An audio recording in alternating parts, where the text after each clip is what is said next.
going, starlings? Mark Maker here, serving up today's specialty of an odd commission client I had once upon a time. Perhaps even the oddest I've had, period. But before we begin, a couple quick things are necessary.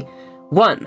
Although it is entirely possible to figure out who I'm talking about, I'm going to be censoring all names of all people involved in this. If you really want to do some detective work and figure out who I'm talking about, I don't really care, just keep it to yourself, because I don't want to be involved with what they're wrapped up in. This isn't anything to fuel any drama, although drama is mentioned in the story. This is just me talking about a client I had and not intended to be taken as hatred toward the former client or used as ammo against them. Also, no harassment and witch hunting. It's good to be kind on the internet. You really should be nice on the internet. Please be kind. I'm Schmorby, and I know where you live. 2. Since I'm going to be censoring usernames, I'll be using visual aids to help with context. The designs I'll be using are completely original, so although they're representing certain people, they aren't tied to them, if that makes sense. Think of these characters as actors playing roles. Anyway, this one's me, this one's my client, and this one's the person she was working for. Get it? Got it? Good. Let's go.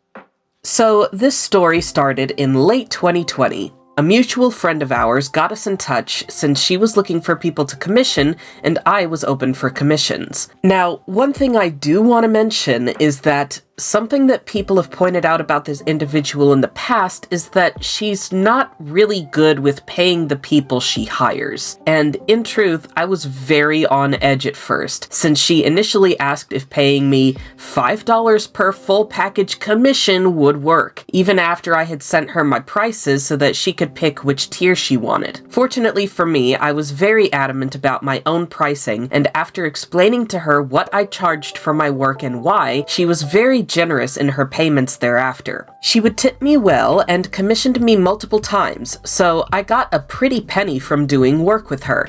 Hell, I got so much working for her that at one point PayPal thought what I was making was sus and restricted my account for a while.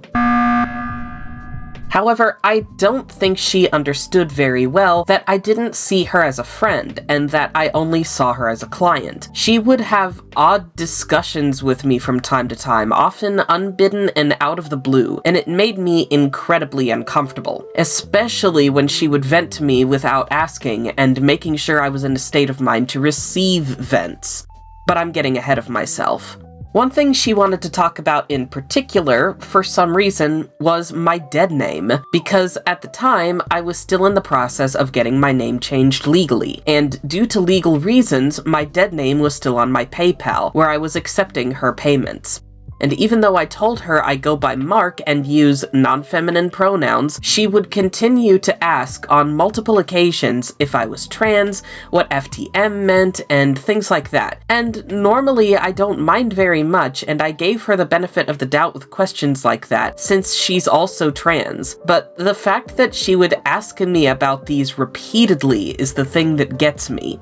It should be noted, though, that she has a track record of having a terrible memory, primarily when it comes to conducting business with others. Another example of this involves one of the commissions I made for her, which involved her meeting one of her personal idols. You can see I was sending her regular updates about the work in progress, and I sent and received payment for the final piece on October 16th. And yet, for some reason, she would continue to ask if I would be finishing, or even get started, on the commission in question, all the way up to November 10th. It felt a lot like, "You are at the hospital! Administration is right here! I'm going Get to in the there. emergency room, sir. Get in there! Where- Get out of my car now! Where is my Get out destination? of my car now! I don't know where I am. I'm asking you where is my destination, if you will kindly... For the most part, though, our conversations were either commission talk or lighthearted small talk that you would typically expect of acquaintances, until June of 2021, when a certain drama began to unfold. She would vent to me about key events of the drama, which I will not be showing. However, another key point about this person is that it's pretty well known that she tends to call people she doesn't like abusers, and she definitely used that term.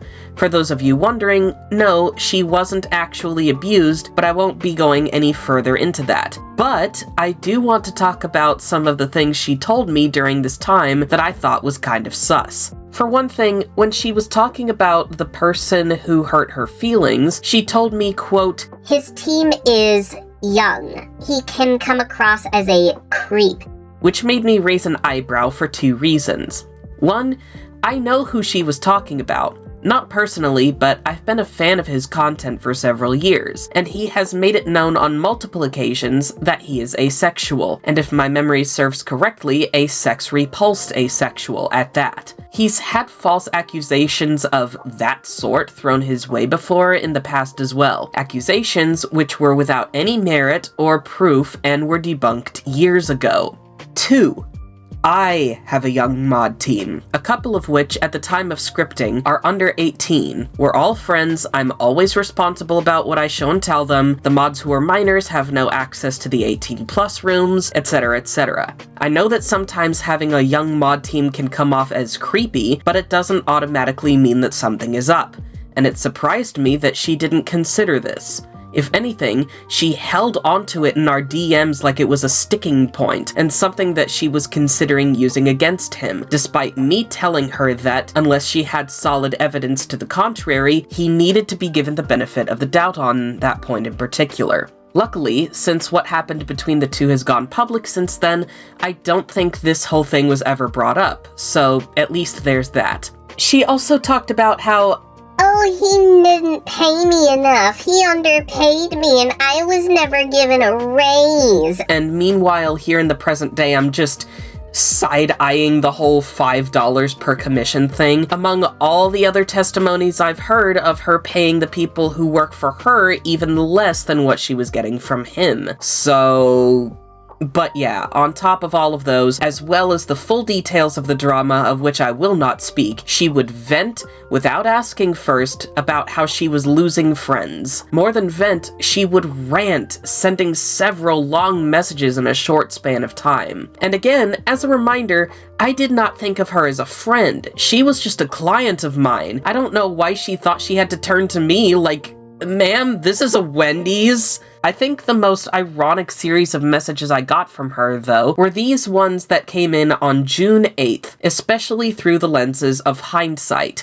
"He is not an abuser. I fucked up in some way. My team just had a huge intervention for me. It turns out I was fucking up a lot even after they told me certain things, and now I'm gonna fix my mistakes."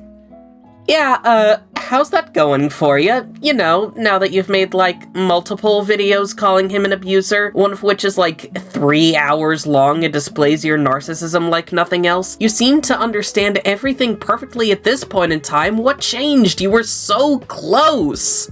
I win!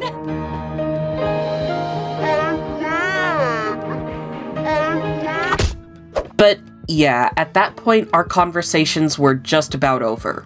The whole debacle went public exactly a year after I'd first met the client, and I decided to unfriend her, leave her server, and no longer have her as a commission client. I have never posted any of the art I did for her on my socials, and I do not plan to. Even though the drama with her is a very real thing, I do want to make it clear that just because I'm telling this story, and it's possible to connect the dots on who I'm talking about, I do not want to be involved with the drama itself. That is why I have made all the identities here anonymous.